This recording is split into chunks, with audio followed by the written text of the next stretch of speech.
Assalamualaikum dok. Waalaikumsalam. Perkenalkan, nama saya Satria Delia. Saya dari Stikom Bandung. Di sini saya ingin mewawancarai dokter terkait tentang maraknya kasus gagal ginjal di Indonesia pada tahun 2024 ini. Dengan dokter siapa? Nama saya Dr. Isli Hanifah atau Dr. Isli. Baik dokter, terima kasih. Apakah dokter bersedia untuk saya wawancarai terkait tentang kasus ini? Oh, mantap. Dokter sebagai penanggung jawab hemodialis saya ya di Rumah Sakit Juanda ini, itu biasanya pasien-pasien itu penyebab utamanya itu terjadi gagal ginjal itu kayak gimana sih dok?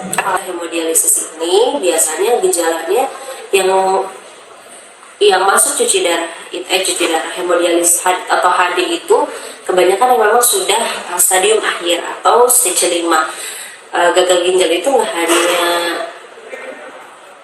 HD, tapi dia itu dari stage 1 sampai stage 5. Biasanya yang di HD itu stage 5. Yang stage 5 itu biasanya yang kita temukan yang udah memang gejala berat. Kayak misalnya sesak berat, atau enggak penurunan kesadaran, atau enggak dia itu lemes terus. Nah kalau misalnya stage 1 sampai 4 kadang kita nggak bisa detect dari awal dan dari luar. Kecuali pasiennya itu dia punya faktor resiko kayak misalnya hipertensi, diabetes, itu biasanya kita bisa screening ureum kreatinina atau fungsi ginjalnya pas kelihatannya pas lab. Cuma kalau misalnya dari gejala awal sih rancu dengan gejala yang lain kayak misalnya sering lemes, mual muntah, terus ya nyaru dengan gejala penyertanya dia. Kalau yang masuk HD yang segera itu biasanya emergensi yang stage 5 itu, dan ketahuannya biasanya pas dirawat sesak berat, pas kita cek ureum kreatininnya atau fungsi ginjalnya tinggi, akhirnya harus di HD. Itu sih kalau yang sering ketemu di rumah sakit. Bagaimana sih dok kayak awal gejalanya itu ya gagal ginjal yang kita harus waspadai gitu? Oke, sebenarnya kalau gejala ya tadi saya bilang, jadi dia itu rancu. Kadang orang tidak ada gejala apapun, dia tidak merasa apapun, tiba-tiba dicek ureum kreatinin tinggi gitu. Yang paling mudah kita lihat adalah produksi pipis biasanya. Kok jarang pipis ya? Pipisnya kok nggak pipis seharian walaupun minum banyak. Karena kan sebenarnya kalau proses HD itu dia pasti ada problemnya itu di ginjalnya kan dia. Sedangkan ginjal itu dia fungsinya, balik lagi ke fungsinya, dia untuk memfiltrasi racun-racun di tubuh, makanya ureum kreatininnya biasanya nggak naik dan dia dikeluarkan lewat pipis. Harusnya fisiologisnya seperti itu, tapi yang CKD atau misalnya yang gagal ginjal, dia itu pipisnya jadi sedikit, bahkan nggak pipis sama sekali. Akhirnya kan dia, tapi itu biasanya kan orang nggak sadar ya, minumnya dikit kali gitu kan. Nah ternyata itu salah satu gejalanya. Atau misalnya kok lemes terus, kok agak ngap ya. Paling yang bisa kita lihat itu yang paling jelas di produksi pipis. Yang kedua karena pipisnya nggak keluar, jadi ureum kreatinin yang meningkat di dalam tubuh, jadi itu ada sesak, ada lemes, bengkak, betul di kakinya. Kalau misalnya bengkak di kaki biasanya nyaruh juga sama gejala jantung. Jantung juga kan salah satunya gejalanya bengkak. Jadi kalau misalnya gejala yang khas itu nggak ada. Cuman kalau punya faktor resiko itu wajib untuk screening fungsi ginjal. Karena kan beliau juga kan suka minum obat setiap hari kan. Jadinya memang kita harus screening per 6 bulan atau 1 tahun untuk yang punya faktor resiko biar ketahuan tuh fungsi ginjalnya sendiri. Nah, apakah kasus ini juga lebih sering terjadi pada kelompok tertentu, misalnya pada usia yang lebih muda atau anak-anak gitu dok? Oke, kalau misalnya sebenarnya gagal ginjal itu bisa untuk seluruh usia. Jadi bisa juga kejadian di yang muda, di yang tua, di yang anak-anak, itu ada juga yang HD di usia yang anak-anak. Tergantung dia karena etiologinya atau karena faktor risikonya apa dulu dia. Kalau misalnya saat ini sih dengan pergeseran lifestyle orang-orang itu juga berpengaruh sih. Cuman yang poin pertamanya adalah faktor risikonya. Mau anak-anak pun kalau dia HD pasti dia punya etiologi atau punya penyebabnya. Kayak misalnya memang dari pas lahir ginjalnya tidak berfungsi dengan baik, atau pas lahir ginjalnya cuma satu, atau pas lahir ternyata ginjalnya ada tumor atau ada kisap dari baru lahir, itu bisa menurunkan fungsi ginjal, bisa sampai dia cuci darah atau HD. Kalau misalnya yang remaja banyak juga faktornya. Rata-rata remaja hingga yang dewasa atau hingga tua itu, remaja sampai dewasa aja dia itu pasti karena faktor risiko dulu. Kita kalau lifestyle memang berpengaruh, tapi nomor satu yang paling kuat adalah faktor risiko. Penyakit penyerta bawaannya, kayak misalnya ya tadi hipertensi, diabetes, obesity, terus penyakit-penyakit yang berat ya, semua penyakit yang di tubuh kita sebenarnya berhubungan. Kalau misalnya dia ada gagal ginjal, pasti faktor resikonya sama kan, HT, DM, kolesterol, obesitas, itu juga. Jadi makanya garis besar itu adalah faktor resiko. Kalau faktor resiko yang kita nggak bisa kontrol, dia bisa kemana-mana, salah satunya organ ginjal. Kalau muda dan remaja dan dewasa, termasuk kalau remaja dan dewasa itu termasuk lifestyle juga dengan pola makan, pola aktivitas gitu, olahraga, iya kita harus olahraga 150 menit per minggu minimal. Nah kalau tua beda lagi, tua walaupun memang faktor risiko berpengaruh juga, tapi dia juga ada faktor aging, jadi faktor usia. Jadi sejalannya kita usia tambah tua ya, fungsi organ-organ kita menurun. Itu yang biasanya memperberat kondisi-kondisi orang tua. Jadi kalau di kelompok usia tertentu sebenarnya nggak ada. Jadi semua usia bisa, tergantung faktor risiko. Apakah juga cuci darah ini tuh menjadi pilihan utama buat pasien cuci darah? Apa ada metode lain gitu, bukan nggak hanya cuci darah aja? Jadi ada namanya peritoneal dialisis, HD konvensional, dan transplantasi ginjal. Tapi itu untuk buat stage 5 ya. Kalau 1 sampai 4 yang penting faktor risikonya terkontrol, terus kontrol tepat waktu ke dokternya. Jangan lupa juga cek fungsi ginjal. Gimana sih dok pencegahan yang bisa kita lakukan nih buat mengurangi risiko gagal ginjal ya, terutama pada kalangan anak muda yang mungkin ya lifestyle tadi ya kehidupannya. Kita harus menyayangi diri kita sendiri. Iya. Karena sesuatu yang masuk ke kita itu pasti atas kontrol kita sendiri kan. Jadi mindset kita yang harus kita betulin dulu pertama. Kita harus sayang tubuh kita harus memikirkan tubuh kita ke depannya itu akan seperti apa. Otomatis apa yang masuk ke kita itu kita pikirkan gitu. Saya juga sama dengan dulu sebelum ini pasti segala pengen dimakan, yang manis-manis ya. Aku sweet tooth, jadi semua dessert hoyong gitu ya, suka gitu. Tapi pas udah sempat obesity hampir 70-80 kilo tuh udah ngap, udah sering sakit. Akhirnya ya kita harus balikin mindset kita. Gak boleh nih kayak gini aja, harus takutnya nanti ada penyakit yang lain gitu kan. Akhirnya itu kita betulin mindset kita, terus minimal pertama kali yang dikurangin adalah kurangin gula. Kalau sekarang karena angka diabetes meningkat pesat juga di Indonesia, jadi manis-manis itu dikurangin gula. Ganti yang tadinya minuman manis, ganti air putih, sesimpel itu. Iya kan? Terus yang kedua, ganti yang tadinya makannya berpengawet jadi tidak berpengawet. Ganti yang tadinya makanan instan diganti jadi yang real food. Real food itu ya memang makanan yang nggak diawetkan, sayur, buah, cemilannya yang tadinya berpengawet kita ganti jadi real food. Sedikit-sedikit aja sebenarnya, kita juga bisa langsung harus berubah ya, ini nggak bisa. Cuma seenggaknya mengurangi. Jadi apa yang mau masuk itu kita pikir dulu. Jadi makanya sebenarnya yang paling penting adalah mindset kita. Terus yang kedua, kalau misalnya kita punya riwayat genetik keluarga yang punya faktor risiko hipertensi, diabetes, kita harus lebih hati-hati. Kita harus sadar diri, punya risiko kita, berarti nggak boleh kalau hipertensi garamnya natrium, asinnya nggak boleh terlalu banyak. Jadi kalau jajan-jajan asin-asinnya nggak boleh banyak-banyak.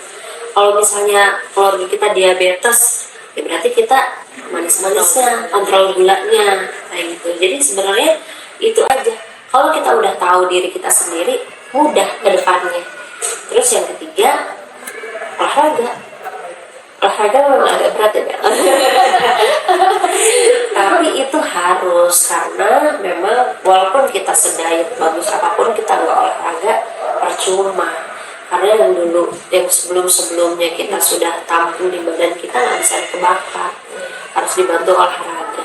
Cuma nggak usah berat-berat, jalan kaki 30 menit per hari itu cukup deh. Cukup, atau enggak minimal 150 menit per minggu itu cukup. Udah sesimpel itu, apalagi gitu kan. Kalau nggak dilakukan agak bingung kita ngedukasinya. Yang penting itu, jadi olahraga Mungkin emang banyak kasusnya ya, gagal ginjal di Indonesia ini yang menjadi penyebab utamanya mungkin kan karena faktor genetik juga gitu kan ya, dari diabetesnya atau juga dari hipertensinya. Jadi kita juga harus kontrol secara rutin ke rumah sakit ya. Kita harus cek gula darahnya, tekanan darah kitanya juga kayak gimana gitu. Apalagi buat anak-anak muda sekarang ya, emang makanan atau pola makannya juga yang tidak teratur, olahraga yang jarang gitu kan ya. bisa dicerna dengan baik. Iya. Karena kan memang sekarang udah apa ya, sudah masanya kita mengedukasi dengan ya seperti ini Iya. Del. Nggak bisa lagi dengan, kalau Gen Z kan kalau dilarang malah dilakukan ya. Jadi ya udah, kita kembalikan ke harusnya dia seperti apa, tubuh dia sebenarnya. Kalau kita kan sebenarnya kalau misalnya nggak ada apa ya, nggak ada rasa sayangnya, ya udah dia mau gimana juga nggak apa-apa kan. Cuman seenggaknya nanti gimana nih angkatan anak-anak saya, anak-anaknya Adel kedepannya seperti apa, mikirnya ke depan gitu. Aku juga ya dok ya. Saya ke depan itu jadi diabetes, hipertensi yang menjadi penyebab utamanya kayak. Betul. Harus sayang sama diri masing-masing. Mungkin itu saja dok yang mungkin saya bisa wawancarai dokter tentang maraknya kasus ginjal di Indonesia ya. Dalam sekarang banyak banget kita di rumah sakit juga kan udah penuh banget ya ilmunya atas untuk tips-tips bagaimana untuk mengedukasi masyarakat juga gitu ya. Mungkin itu saja, kalau lebihnya minta maaf ya dok ya. Sama-sama. Terima kasih Adel, dan salah Adel. Assalamualaikum Bu, selamat pagi. Juga. Ibu, perkenalkan nama saya Salin Adelia, saya dari Stika Bandung. Di sini saya ingin mewawancarai Ibu terkait tentang maraknya kasus gagal ginjal di Indonesia pada tahun 2004 Ibu. Kebetulan ini tugas kuliah saya dari mata kuliah jurnalistik. Nah, ibu dengan ibu siapa? Umurnya sekarang udah berapa tahun? 50. Ibu apakah bersedia nih untuk diwawancara oleh saya? Kira-kira sudah berapa lama Ibu menjalani cuci darah ini di rumah sakit Juanda? Ya kurang lebih setahun 8 bulan. Wow, cukup lama juga ya Bu ya, udah cukup Ya. lama setahun 8 bulan. Lumayan. Rutinitasnya setiap hari ke sini ke rumah sakit Juanda. Iya. Terus bagaimana awal mula Ibu terjadinya gagal ginjal yang mengharuskan Ibu untuk cuci darah? Ya pertamanya sih emang badan bengkak, kaki bengkak, terus perut juga bengkak. Terus setiap jadi akibat bengkak itu jalan sesak. Terus selain itu ada yang dirasakan lagi Bu gitu kan ya? Apakah emang ngedrop atau apa gitu? Ya pertamanya sih emang ngedrop, makanya dibawa ke rumah sakit. Terus ya emang ya, Jadi emang emang mengharuskan ya kata dokter untuk melakukan cuci darah gitu ya Bu? ya yang itu sih juga enggak, cuman mungkin karena lihat situasi dan kondisi saya, kemungkinan ya dokter menyarankan. Terus biasanya kapan juga rutinitas Ibu untuk melakukan cuci darah sih Bu? Ya sekarang sih Masih ya, saya masih seminggu 2 kali, yaitu setiap hari Rabu sama hari Sabtu. Oh, berarti seminggu 2 kali ya Bu ya. Di rumah sakit Juanda ini juga. Iya. Eh, Mengapa juga Ibu memutuskan nih untuk melakukan cuci darah gitu kan? Jadi baiknya dengan terapi ini apa misalnya dengan obat-obat herbal atau apapun itu gitu. Ibu memutuskannya kenapa nih harus melakukan cuci darah gitu? Ya, sepengetahuan saya sih mungkin dari pihak rumah sakit disarankan harus cuci darah karena mungkin kondisi badan saya udah untuk memungkinkan Terus bagaimana nih Bu, nih tips dari Ibu sendiri untuk masyarakat gitu kan ya agar mereka juga tidak mengalami gagal ginjal gitu kan, apalagi sekarang maraknya kasus di Indonesia tuh emang benar-benar banyak banget Bu yang terkena gagal ginjal ini gitu kan di tahun 2024, bahkan nggak hanya di orang dewasa aja, bahkan anak-anak gitu kan ya masih muda juga udah terkena gagal ginjal. Nah, bagaimana tips pencegahan atau misalnya bagaimana mengedukasi nih buat semua orang untuk agar tidak terjadinya gagal ginjal? pertama sih kita jaga kesehatan, terus kita juga dengan adanya ya makanan-makanan kayak semacam ini yang menyebabkan ini lagi, jadi tuh ya kita hindari kalau bisa. Terus kita banyak olahraga, yang penting sih pola makan kita pola makannya dijaga, yang kesehatannya juga dijaga juga, minum air putih juga yang banyak. Baik, itu mungkin tips-tips dari Ibu ya untuk agar semua orang atau juga kalangan yang masih muda dan anak-anak untuk menjaga pola makan, menjaga kadar gula juga ya Bu ya, agar tidak terjadi diabetes gitu ya Bu ya. Iya. Sama juga mungkin olahraga juga ya, minum air putih yang banyak juga ya Bu ya.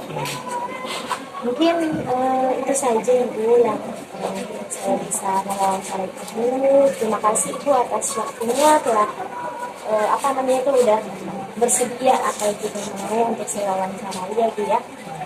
Ibu juga sangat berat. Mudah-mudahan Allah juga memberikan kemudahan ya Bu ya, setiap apa yang dilakukan sekarang mudah-mudahan menjadikan pahala gitu ya.